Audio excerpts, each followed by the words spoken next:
Hi guys, mon nom est Danny Cronstrom du Gay Voyageur et aujourd'hui on va parler de la ville de Québec. Est-ce que c'est une destination gay-friendly ou pas?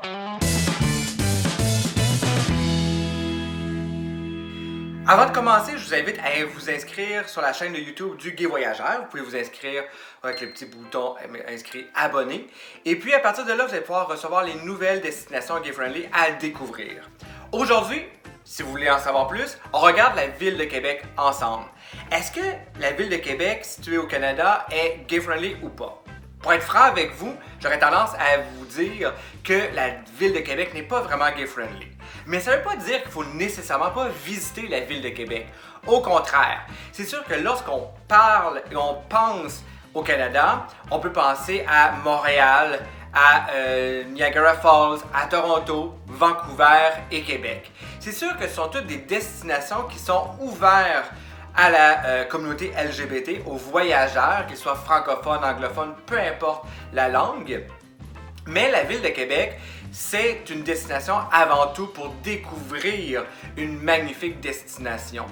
Lorsqu'on associe la ville de Québec, mais aussi le Canada, on voit souvent comme image le château de Frontenac.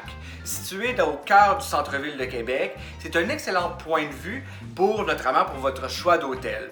Il y a dans la ville de Québec beaucoup d'hôtels. Si vous aimez faire des expériences uniques et vraiment particulières, si vous venez découvrir la ville de Québec lors du Carnaval de Québec, par exemple le plus grand carnaval d'hiver au monde, vous pouvez aussi vous séjourner dans l'hôtel de glace situé un peu plus au nord de la ville, où c'est que vous allez vraiment dormir dans un hôtel de glace en hiver.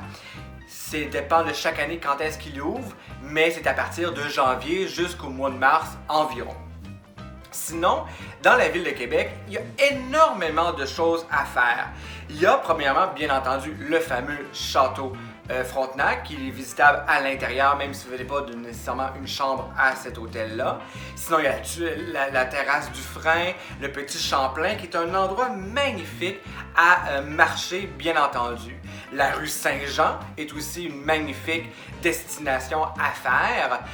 Il y a les Plaines d'Abraham, un immense parc où c'est que vous pouvez pique-niquer, ça vous tente, faire du sport en hiver et en été.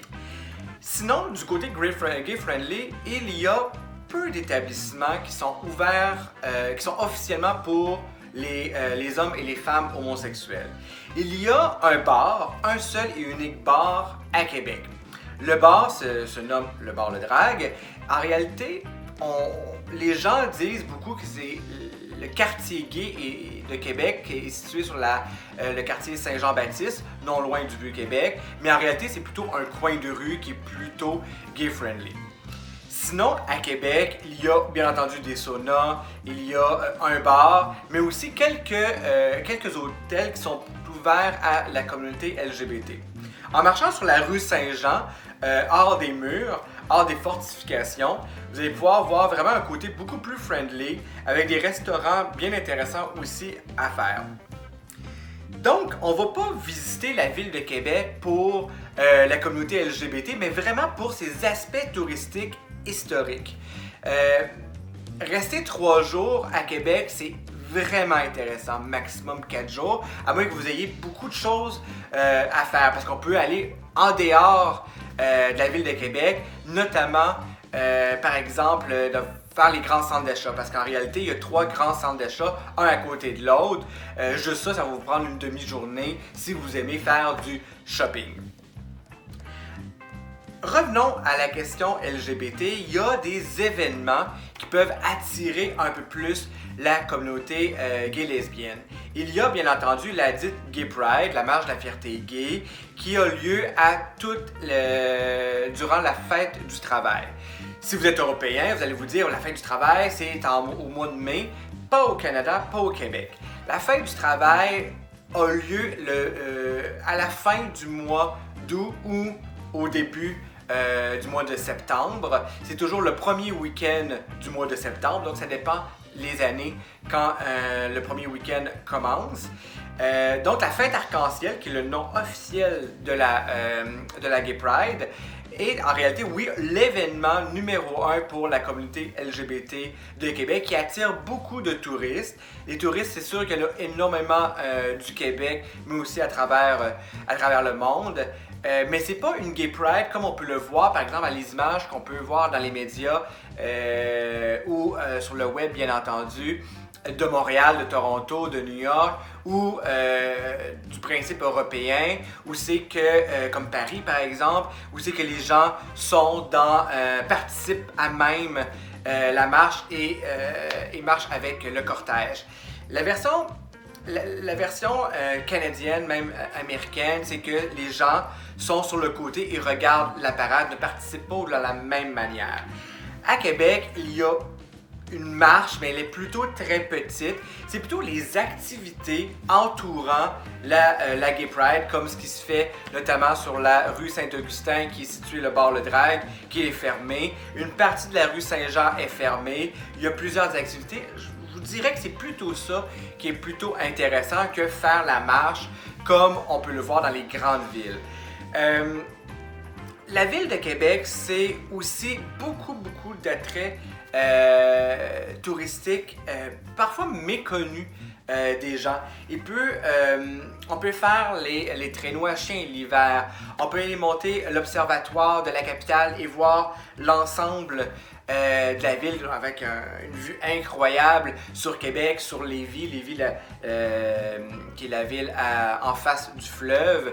Il y a aussi faire des spas. Si vous aimez faire des spas, en hiver ou en été, il en existe un magnifique qui est excellent, qui est non loin du Vieux-Québec. Il faut probablement prendre le bus numéro 1 ou prendre une voiture ou un Uber ou un taxi, peu importe. Qui est le Strum Spa, qui est magnifique. Vous aurez une vue incroyable, proche du centre-ville, mais vous n'allez pas vous sentir être au centre-ville.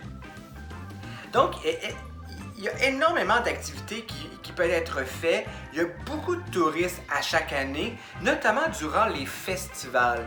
Les festivals, il y en a beaucoup à Québec. À partir du mois de mai jusqu'à mi-septembre, c'est pas mal back-to-back, back-à-back. Des festivals. Il y en a des très populaires. L'hiver, il y a le Carnaval de Québec avec le Bonhomme Carnaval qui donne un coup de pied. Sinon, parmi les incontournables, il y a un des plus gros festivals de musique au monde, le Festival d'été de Québec, le FEC. Les grands artistes, Lady Gaga, Céline Dion, Pink, etc. viennent sur la scène du Festival d'été de Québec qui attire des millions de personnes soir après soir parce qu'il y a différentes scènes. C'est sûr que la scène principale est située sur les plaines d'Abraham, donc il y a une plaine incroyable, immense, avec beaucoup de gens qui regardent les spectacles. Les grands du monde musical sont présents lors du Festival d'été de Québec. Donc juste cette période-là, pendant 2 semaines de temps, ça bouge, il y a des activités, il fait beau. Donc, pour faire bref, Québec, ce n'est peut-être pas la destination gay-friendly qu'il faut absolument visiter. Si on enlève le côté gay-friendly parce qu'il y a peu d'établissements, ça ne veut pas dire que les gens, la communauté gay n'est pas active. Au contraire, il y a une communauté relativement très forte, très présente, mais ils ne sont pas nécessairement actifs dans un bar comme le bar Le Drague. La communauté vit ailleurs, etc. Vous allez être accueillis, pas parce que vous allez prendre une chambre, vous êtes un couple, vous allez prendre une chambre avec un seul lit, vous allez être jugé. Au contraire, vous allez être vraiment accueillis, surtout si vous êtes dans le centre-ville de Québec ou les environs. Il n'y a aucun souci, les gens sont vraiment ouverts. Puis il faut dire que la communauté gay et lesbienne ont des droits importants.